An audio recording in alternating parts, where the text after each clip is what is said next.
పాఠశాల, వేద పాఠశాల, ఆధ్యాత్మిక విద్యార్థుల అధ్యయనశాల, ఆధ్యాత్మిక జీవిత పాఠాల పరిశోధనశాల. ఆది నుండి బైబిల్ క్లుప్త అధ్యయనానికి మరో సదవకాశం. ఆయా వ్యక్తుల జీవిత పాఠాలు నేర్చుకునే మరో సువర్ణవకాశం.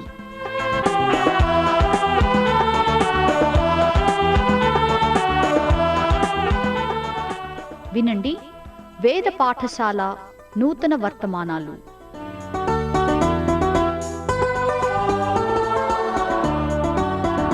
వేద పాఠశాల రేడియో శ్రోతలకు స్వాగతం. ప్రియ సోదరి సోదరులారా, ఎలా ఉన్నారు? మీ ఆరోగ్యాలు ఎలా ఉన్నాయి? ఎప్పటికప్పుడు ఈ ప్రత్యేక సందేశాల ద్వారా మీరు పొందుతున్న ఆత్మీయ మేలులు, మీ క్షేమ సమాచారాలు మాకు తెలియజేస్తున్నందుకు ఎంతో సంతోషిస్తూ ఉన్నాం. నిత్యము మీ కొరకు మేము ప్రార్థన చేస్తూ ఉన్నాం. ప్రభుపై మీ భారాన్ని వేయండి, ధైర్యంగా ఉండండి. ఇక పాఠంలోనికి వెళదాం. ఒకదాని వెంట ఒకటిగా బైబిల్లోని ప్రతి పుస్తకాన్ని ధ్యానిస్తూ అపోస్తలుడైన పౌలు తిమోతికి వ్రాసిన 2వ పత్రికను ఈ తరగతి నుండి మనం పరిశీలించుకోబోతున్నాం. పౌలు యొక్క చివరి మాటలుగా వ్రాయబడిన ఈ 2వ పత్రిక పౌలు పత్రికలన్నిటికీ చివర ధ్యానించడానికి మనం నిర్ణయించుకున్నాం. రోమా పత్రికతో ప్రారంభించి తిమోతి 2వ పత్రికతో పౌలు పత్రికల అధ్యయనాన్ని ముగించుకోబోతున్నాం. మొదటిసారి తేలికపాటి శిక్షతో 2 సైనికుల నడుమ గృహ నిర్బంధములో పౌలు ఉన్నప్పుడు అతిథులు, బంధుమిత్రులు మొదలైన వారు తనను సందర్శించడానికి, వాక్యం ప్రకటించడానికి పౌలు అనుమతి పొందాడు. మొదటి విడత ఖైదు నుండి విడుదల పొందిన తరువాత పౌలు స్పెయిన్కు వెళ్ళాడు. స్పెయిన్లో తాను చేయవలసిన మిషనరీ పరిచర్యను రోమా విశ్వాసులు ఆదుకోవాలని పౌలు రోమా సంఘాన్ని కోరాడు. రోమా సంఘ సహకారంతో స్పెయిన్ పరిచర్య ముగించిన తర్వాత ఎఫెసుకు వెళ్ళాడు. ఎఫెసు నుండి త్రోయకు వెళ్ళాడు. ఈ సమయంలో రోమా చక్రవర్తి కైసరు నీరో రోమాను తగులబెట్టించి ఆ నేరాన్ని క్రైస్తవులపై నెట్టాడు. అప్పుడు రోమా సామ్రాజ్య పరిధిలో ఉన్న క్రైస్తవులందరూ శిక్షార్హులుగా ప్రకటింపబడి రోమా ప్రభుత్వము అధికారులు, అనధికారులు, సామాన్య పౌరులచే కూడా ద్వేషింపబడ్డారు. క్రైస్తవ సంఘం అనుభవించిన ఆ శ్రమల సందర్భంపై పేతురు తన పత్రికలో వ్రాశాడు. నీరో చేసిన క్రూర చర్యకు ఫలితంగా సంఘంపై ఎగిసిపడిన తీవ్రమైన శ్రమ తరంగం అనేకులను ముంచెత్తింది. సంఘ నాయకత్వములో ప్రముఖులైన పౌలు, పేతురు సమాజానికి బహిరంగ శత్రువులుగా ప్రకటించబడ్డారు. ఆ సమయంలోనే పౌలు త్రోయలో ఉంటూ బంధింపబడ్డాడు. ఆ సమయంలో తిమోతి పౌలుతో కూడా ఉన్నాడు. పౌలును ఎంతో కఠినంగా రోమా సైనికులు శిక్షించడంతో తిమోతి ఎంతో ఉద్రేకానికి గురయ్యాడు. ఆ విషయాన్ని బట్టి పౌలు తిమోతికి, నీ కన్నీళ్లను నేను జ్ఞాపకము చేసుకుంటున్నాను అని వ్రాశాడు. పౌలు కూడా తన దినాలు లెక్కింపబడుతున్నాయని, త్వరలో తనకు మరణశిక్ష విధింపబడనున్నదని అతడు గ్రహించాడు.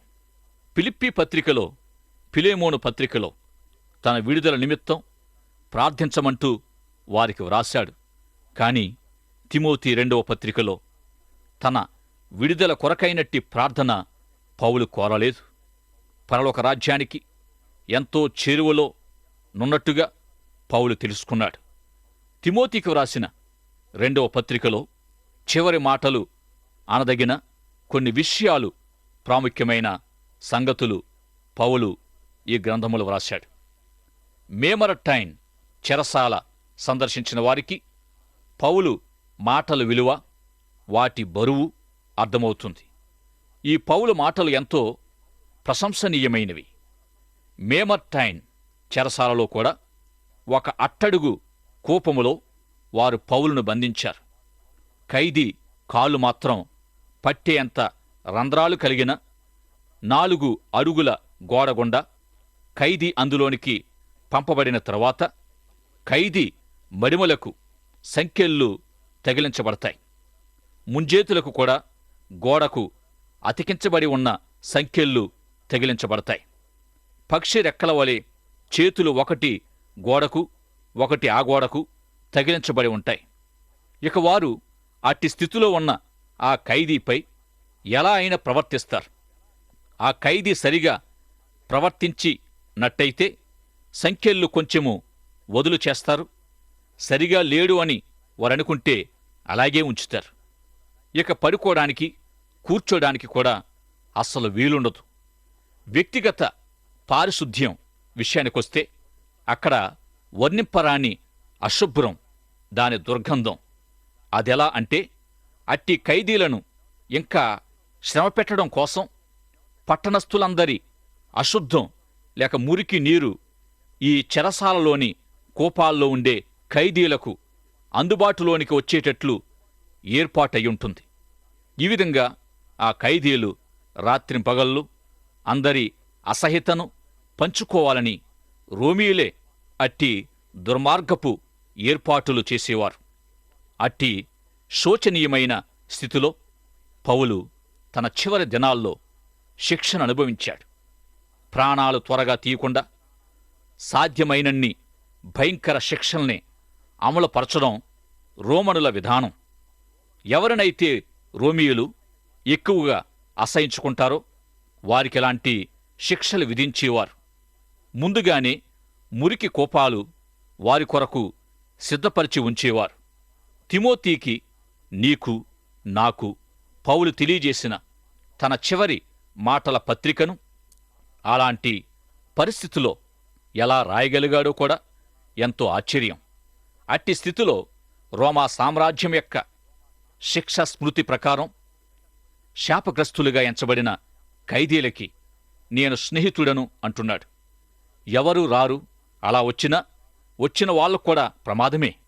అయినా ఒనేసిపోరు అనే వృద్ధుడు పౌలు సంఖ్యలను గూర్చి సిగ్గుపడక దుర్భరమైన ఆ స్థితిలో పౌలును దర్శించినట్టున్నాడు. ఈ రోమియులు ఎంత నిపుణులంటే ఖైదీలను చూడవచ్చిన వారికి కూడా ఎలాగోలాగా సంఖ్యలు తగిలించేసి తాము చూడవచ్చిన ఖైదీ ప్రక్కనే ఉంచేస్తారు. ఇందుకే పౌలు అందరూ నన్ను విడిచిపోయిరి, అయినా ఇది వారికి నేరంగా ఎంచబడకుండునుగాక అని వ్రాశాడు. ఒనేసిపోరు పౌలుకు అతి ప్రియుడైన లూకా పౌలుతో పాటు ఉన్నారు. ప్రభువును ఆయన శిష్యులు విడిచిపోయినట్టే పౌలు అతని స్నేహితులు విడిచి వెళ్ళిపోయారు. ఈ ఇద్దరిలో ఎవరో ఒకరు ఆ చీకటి కోపము నుండి ఈ పత్రికను బయటికి తెచ్చారు. ఆ విధంగా బంధించబడిన పౌలు హృదయములో నుండి వచ్చిన ప్రతి మాటను పౌలు సంఖ్యల బరువును అధికం చేసింది. దేవుడు తిమోతిని అత్యధికంగా ఆశీర్వదించాలని పౌలు రాత్రింబగళ్ళు దేవుణ్ణి పట్టుదలతో వేడుకున్నాడు. మీలో ఎవరైనా పౌలు ఉన్నట్టి బంధకాల్లో ఉంటూ నిద్ర లేమితో బాధపడుతూ ఉన్నారా? పౌలు ఆ చీకటి మురికి కోపములో ఉంటూ రాత్రింబగళ్ళు ప్రార్థించిన ప్రార్థనా యోధుడు. తన పత్రికల్లో తాను ఎవరికోసమైతే క్రమంగా ప్రార్థించాడో మనము తెలుసుకుంటూ వచ్చాం. పౌలు ప్రార్థనాంశాలు, ప్రార్థనా జాబితా కూడా ఎంతో విశేషమైనదై ఉంది. ఈ విధంగా పౌలు తిమోతి కొరకు మానక ప్రార్థిస్తూ తనను చూడగోరుతున్నట్టుగా వ్రాశాడు. నా పితృాచార ప్రకారము నేను సేవిస్తూ ఉన్న నా దేవుణ్ణి సంతోషపెట్టడమే నా జీవిత ధ్యేయం అని తెలియజేస్తూ వారు ఒకరినొకరు విడిచిపెట్టిన దుఃఖకరమైన సందర్భాన్ని జ్ఞాపకం చేసుకున్నాడు. తిమోతి యొక్క విశ్వాసాన్ని కూడా ఈ భాగములో వర్ణిస్తూ అట్టి విశ్వాసము నీ అవ్వ అయిన లోయిలోనూ నీ తల్లి అయిన యునేకేలో సహా వసిస్తూ ఉందని తెలియజేశాడు. నా హస్త నిక్షేపణము ద్వారా నీకు కలిగిన శక్తివంతమైన పరిశుద్ధాత్మ జ్వాల నీలో ప్రవేశించింది. ఈ విధంగా దేవుడు మనకిచ్చిన శక్తి ద్వారా ఇతరులకు భయపడక, ఇతరులను ప్రేమిస్తూ, దేవుని యందలి సంతోషాన్ని వారితో పంచుకోవాలని పౌలు తెలియజేశాడు. బహుశా తిమోతి సిగ్గుపడే స్వభావం కలిగి మనుషులతో కలవడంలో ఇబ్బంది పడేవాడు గనుక పౌలు తిమోతిని ప్రోత్సహిస్తూ తన హస్త నిక్షేపణల ద్వారా కలిగిన శక్తితో ప్రజలకు సువార్త చెప్పాలని, అదే ధైర్యముతో స్ఫూర్తితో చెరలో ఉన్న పౌలును అతని స్నేహితునిగా చెప్పుకోవాలని తిమోతిని కోరుతూ ఉన్నాడు. పౌలు చెరలో ఉన్న ఆ రోజుల్లో అందరూ పౌలును విడిచిపోయారు. అతనికి చెందిన వారమని చెప్పుకోవడానికి ఎవరూ ఇష్టపడలేదు. ఇక అటువంటి పరిస్థితుల్లో నీవు మట్టుకు ఏమి చేస్తావులే, దాక్కో అని పౌలు తిమోతిని అనలేదు. కాని దృఢమైన విశ్వాసాన్ని సంతరించుకొని క్రీస్తు యేసు యొక్క మంచి సైనికుని వలె నాతో కూడా శ్రమను అనుభవించు అని ధైర్యపరుస్తూ వ్యతిరేక దిశను నడిపిస్తూ ఉన్నాడు. మనము యోగ్యులమని కాదుగాని దేవుని యొక్క ప్రేమ కనికరాలు యేసుక్రీస్తు ద్వారా మన ఎడల కనుపరచబడి జగత్పునాది వేయబడకముందే తన పూర్వ సంకల్పములో మనలను ఏర్పరచుకున్న రీతిగా మనల్ని రక్షించి ఈ పరిచర్య అనుగ్రహించాడని పౌలు తిమోతికి తెలియజేశాడు. యేసుక్రీస్తు యొక్క రాకతో మరణపు బలం నశింపచేయబడి ఆయన యందు విశ్వాసంచడం ద్వారా మనకు నిత్య జీవము అనుగ్రహించబడిందని వ్రాశాడు. దేవుడు నన్ను అన్యజనులకు సువార్తికుడిగా నియమించిన కారణంగా ఈ సంకెళ్ళు వేయబడ్డాయి. ఈ సంకెళ్లను గూర్చి నేను సిగ్గుపడడం లేదు అన్నాడు. నేను నమ్మిన వానిని ఎరుగుదును గనుక నేను సిగ్గుపరచబడను అని పౌలన్నాడు. నేను ఆయనకు అప్పగించిన దానిని తన రాకడ దినం వరకు ఆయన కాపాడతాడు అని ధైర్యంగా అంటున్నాడు. నేను బోధించిన సత్య ప్రమాణాన్ని అనుసరించు అన్నాడు. నీకు అనుగ్రహింపబడిన ఆ మంచి పదార్థమును నీలో నివసించు పరిశుద్ధాత్మ ద్వారా కాపాడు అంటున్నాడు. పౌలు చెప్పిన విధంగా ప్రియ సోదరుడా సోదరి, నేను నమ్మిన వానిని ఎరుగుదును అని నువ్వు చెప్పగలగాలి. నీవు ఎవరిని నమ్ముతున్నావో, ఎందుకు నమ్ముతున్నావో నీవు ఏనాడైనా గ్రహించావా? నీవు యేసుప్రభును నమ్మి ఆయనతో సంబంధము కలిగి ఉన్నావా? నేను నమ్మిన వానిని ఎరుగుదును గనుక సిగ్గుపడను, నేనాయనకు అప్పగించుచున్న దానిని రాబోచున్న ఆ దినం వరకు ఆయన కాపాడగలడని రూఢిగా నమ్ముచున్నాను. ఆ చెరసాలలో ఉన్న ఒక వేదాంత గురువు తన విద్యార్థికి ఏదో చెప్పినట్టు చెప్పడం లేదుగాని తన హృదయపు లోతుల్లో నుండి పౌలు మాట్లాడుతూ ఉన్నాడు. తిమోతి, నేను నమ్ముతున్నదేదో నాకు బాగా తెలుసు. నా విశ్వాసాన్ని నేను నిర్వచించగలను, లేక సూటి అయిన సిద్ధాంతాన్ని నీకు బోధిస్తాను అని అనడం లేదు. పౌలు యొక్క పరిచర్య అంతట్లో కూడా ఈ పత్రిక రచన ఎంతో ప్రాముఖ్యమైనదై ఉంది. ఈ పత్రికల్లో పౌలు తన హృదయాంతరంగంలో నుండి వ్రాస్తూ ఉన్నాడు. ఎంతో ప్రేరణ కలిగించే ఈ పత్రికల్లో 5 పౌలు చెరసాల్లో నుండి వ్రాశాడు. పౌలుకు అప్పగింపబడిన పరిచర్య అంతట్లో పౌలు వ్రాసిన పత్రికలను పరిశుద్ధాత్మ దేవుడు ఎంతగానో వాడుకున్నాడు. నావలే క్రీస్తు సైనికునిలా ఈ శ్రమలలో పాలు పొందుమని పౌలు తిమోతికి వ్రాశాడు. తన పై అధికారికి ఒక సైనికుడు ఏ విధంగా లోబడతాడో ఆ విధంగా క్రీస్తుయేసు శిష్యులు లోబడాలి అనేది ఈ వాక్యం యొక్క అర్థమయ్యుంది. 2వ అధ్యాయం 4వ వచనం నుండి 7వ వచనం వరకు మరొక 2 ఉదాహరణలు క్రీస్తు శిష్యులకు పౌలు ఇస్తూ ఉన్నాడు. ఆటగాడు మరియు వ్యవసాయకుడు అనే 2 పోలికలు విశ్వాసులకి ఇవ్వబడడం మనం చదువుతున్నాం. ఈ ఉదాహరణలను చదివి అర్థం గ్రహించి స్పష్టమైన అన్వయాన్ని మనం తెలుసుకుంటాం. సైనికుడెప్పుడునూ యుద్ధమునకు పోవునప్పుడు తన్ను దండులో చేర్చుకొనిన వానిని సంతోషపెట్టవలెనని ఈ జీవన వ్యాపారములలో చిక్కుకొనడు. మరియు జట్టి అయిన వాడు పోరాడునప్పుడు నియమ ప్రకారము పోరాడకుంటే వానికి కిరీటం దొరకదు. పాటుపడిన వ్యవసాయకుడే మొదట ఫలములో పాలు పుచ్చుకొనవలసినవాడు. నేను చెప్పు మాటలు ఆలోచించుకునుము. అన్ని విషయములయందు ప్రభువు నీకు వివేకమనుగ్రహించును. ఒకడు సైనిక సేవకు పిలువబడి యుద్ధానికి వెళ్ళకపోతే యుద్ధరంగముతోనూ యుద్ధం జరగడం వల్ల కలిగే ఫలితాలతో అతనికి సంబంధం ఉంచబడదు. తరువాత సమాధాన కాలములో కూడా ఉద్యోగ బాధ్యత నిర్వహణలో సంబంధం ఉండదు. యేసుక్రీస్తు విశ్వాసుల ప్రధాన సైనిక అధికారి క్రీస్తుకు లోబడి ఆత్మీయ యుద్ధ పోరాటములో ప్రతి ఒక్కరూ తప్పక పాలు పొందాలి. ఆటగాడి ఉదాహరణలో చూస్తే ప్రతి ఆటగాడు నియమ నిబంధనల ప్రకారం ఆట ఆడాలి. ప్రతి ఆటకు దానికి తగిన నియమాలుంటాయి. ఏదో ఒక్కపెట్టున బంతిని అవతల వైపుకు తన్నేయడం తేలికే కావచ్చు, కాని లక్ష్యాన్ని నెరవేర్చడం, గురిని చేరుకోవడం కష్టం. ఈ విధంగా క్రీస్తును సేవించుట అంటే ఆయా నియమ నిబంధనలను అనుసరించి సేవ చేయాలి. సేవ చేయడమంటే సిలువను ఎత్తుకొని క్రీస్తును వెంబడించాలి. గనుక పరిచర్య పందెపు రంగములో శ్రమపడుట అనేది ఒక నియమం. ఇక వ్యవసాయకుని ఉదాహరణ పౌలు ఇచ్చాడు. వ్యవసాయకుని బాధ్యతలో ఒక ముఖ్యమైన లక్షణం ఏమిటంటే శ్రమించి కష్టపడి చెమటోడ్చి పనిచేయడమయ్యుంది. వ్యవసాయక కుటుంబాల నుండి వచ్చిన వారికి ఈ అనుభవం ఎంతో తెలుసు ఉంటుంది.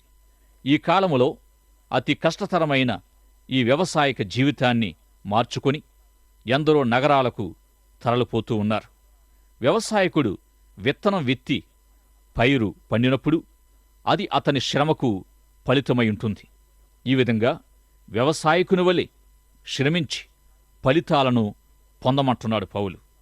2వ అధ్యాయం 8-9 వచనాలు.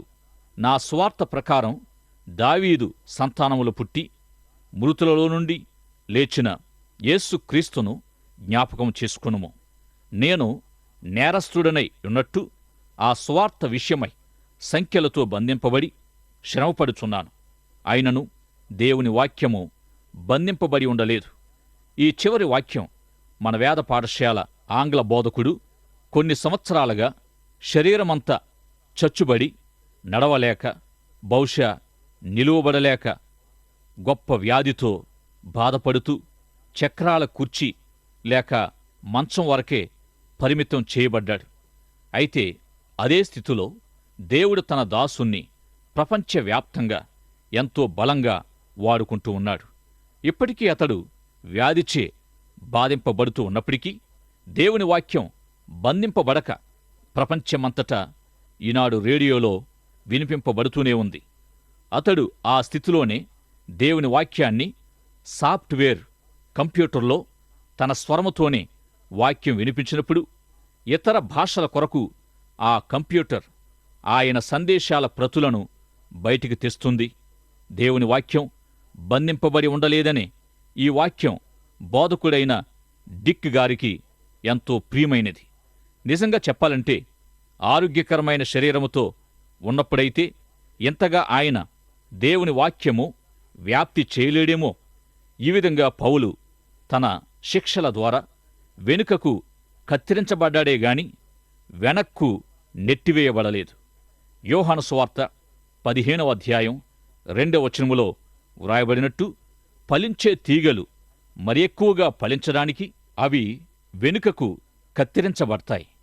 ఈ విధంగా పౌలు చెరసాల అనుభవం ఎంతో కొంత పరిమాణములో కత్తిరించబడిన డిక్కు వంటి భక్తుల అనుభవం తీగలు కత్తిరించబడే అనుభవమే అయ్యుంది. పౌలు బంధించబడినప్పటికీ అతడిచ్చిన సువార్త సమాచారం బంధింపబడిన అనేక బ్రతుకులను ఈనాడు విడుదల చేస్తూ ఉంది. ఈ శ్రమపడడం క్రీస్తుకు మహిమ, అనేకులకు రక్షణ తేగలిగినట్టయితే శ్రమను సహించడానికి సంతోషముతో అంగీకరిస్తానని పౌలంటూ ఉన్నాడు. మనము శ్రమల్లో మరణించేశామనుకోండి, ప్రభుతో పాటు మహిమలో జీవిస్తాం. ఇది మన వరకే అయితే ఈ లోకములో శ్రమపడుతూ ఉండడం దేవునికి మహిమ, ఇతరులకు రక్షణ కలిగించగలిగినట్లయితే శ్రమపడడం మంచిదని పౌలు ఉద్దేశం. దేవుని యొక్క స్థిరమైన పునాది నిలుకడుగా ఉన్నది. ప్రభు తన వారిని ఎరుగును అని ఈ మాటలు ఎంతో ఆదరణకరమైనవి. జీవితంలోని కొన్ని దశలలో వ్యాధిగ్రస్తులై బలహీనులుగా ఉన్నప్పుడు విశ్వాసము కోల్పోయి మానసికంగా, ఆత్మీయంగా విశ్వాసాన్ని, నిబ్బరాన్ని, ధైర్యాన్ని కోల్పోయి ప్రార్థన కూడా చేయలేని స్థితి అతి సహజంగా సంభవిస్తుంది. ఒక సహోదరునికి కడుపులో నుండి గేంగ్రీన్ అనే ద్రవముతో నిండిన ప్రేగునొకటి డాక్టర్లు బయటికి తీశారు. అప్పుడామె తన బాధలో ప్రభువే తనను విడిచిపెట్టాడనే భావనకు గురయింది. శారీరక బాధ మానసికంగా కూడా బలహీనపడే స్థితికి మనల్ని నడిపిస్తుంది.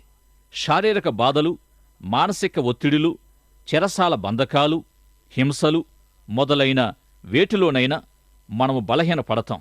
అయినా ప్రభు మనలను విడువడు. ఆయా చెరసాల్లో మానసిక చిత్రహింసలుంటాయి. అసలు నిద్రించడానికి కూడా అనుమతించకపోవడం, ఎప్పుడూ ఎక్కువ కాంతిగల లైట్లు ముఖం మీద వేసి ఉంచడం, తమ నమ్మకాలకు అనుగుణంగా బంధించబడిన వారిని ఆయా అసత్యాలలో ప్రభావితం చేయజోడడం మొదలైన విధానాలెన్నో అమలు జరుపబడుతూ ఉంటాయి. పెద్ద పెద్ద మైకులు, రణగొణ శబ్దాలతో ఇంచుమించుగా పిచ్చెక్కించడం చేస్తారు. ఇలాంటి కష్టాల్లో ఒక విశ్వాసి బలహీనపడవచ్చు. కాని ప్రభు తన వారిని ఎరుగును. ఆయన వారిని తృణీకరించడు. నమ్మడానికి, ప్రార్థించడానికి మనకు చేతగాకపోయినా ప్రభు మనల్ని విడిచిపెట్టని నమ్మకస్తుడై ఉన్నాడు. ఈ 2వ పత్రికలో పౌలు గృహోపకరణాల విషయమై వ్రాస్తూ ఉన్నాడు. ఇళ్లలో ఉండే కొన్ని పాత్రలు ఘనతకు ఉద్దేశించబడ్డాయంటే వాటిని వాడకుండా అద్దాల బీరువాల్లో పెట్టి ఉంచి ఎవరైనా గొప్పవారు మన గృహాన్ని దర్శించినప్పుడు మనం తీస్తాం. బంగారం, వెండి పాత్రలు ఇటువంటి సత్ప్రయోజనాల కొరకే వాడబడతాయి. ఈ విధంగా ఒక వ్యక్తి ఎంతో ప్రశస్తమైన పాత్రగా ప్రభు కొరకైనా వాడబడవచ్చు, లేక సైతానుచే మలినపరచబడి ఆ విధంగానైనా వాడబడవచ్చు. యవనస్థుడివైన నీవు దురాశలు, పాపపు కోరికలకు లొంగిపోతే అవమానానికి అర్హమైన పాత్రగా, లేక మంచితనము, విశ్వాస ప్రేమలు, సమాధానము, యథార్థతలను కలిగి ప్రభు కొరకైనా వాడబడవచ్చు.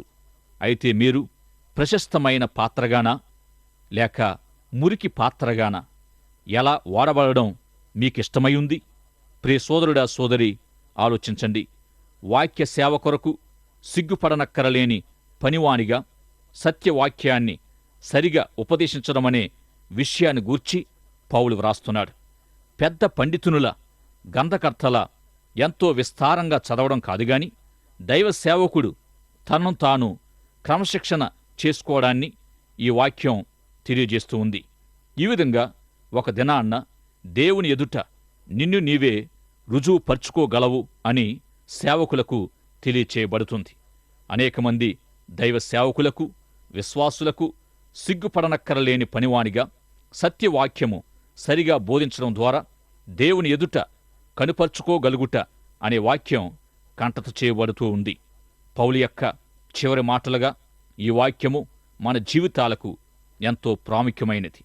దేవుని వాక్యం ఎడల మరింత ఆకలి కలిగి ఈ పత్రిక నుండి లేక దేవుని వాక్యము నుండి ఇంకా అనేక సత్యాలను నేర్చుకోవాలని మనము హెచ్చరించబడుతూ ఉన్నాం.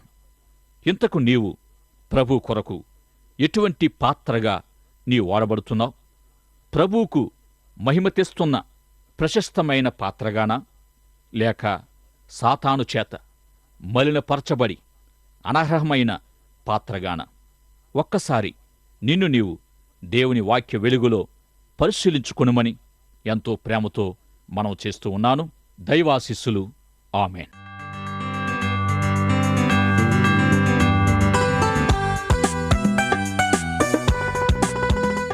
వేద పాఠశాలకు క్రమంగా హాజరవుతున్న విద్యార్థులకు మా అభినందనలు. ఈనాటి తరగతిలో మీరు వింటున్న ఆధ్యాత్మిక పాఠాలు మీ వ్యక్తిగత, కుటుంబ జీవితాలకు ఎంతో సహాయపడగలవని ఆశిస్తున్నాం. ఈ పాఠాల ద్వారా మీరు పొందుతున్న ఆత్మీయ మేలులు, ఆశీర్వాదాలు మాకు కూడా తెలియపరచండి. నేటి పాఠంలో మీకు ఏ విధమైన సందేహాలు, ఇంకా అర్థం కాని విషయాలున్నా వెంటనే మాకు వ్రాయండి. ఈ సందేశాలు మరింత సులభంగా అర్థం చేసుకోవడానికి సహాయకరంగా ఉండుటకు ఒక ఉచిత బైబిల్ గైడు మీకు పంపించగలం. మా చిరునామా: వేద పాఠశాల, విశ్వవాణి, తపాలా సంచి 4, సికింద్రాబాద్ 500017. మా ఈమెయిల్ ఐడి telugu@radio882.com.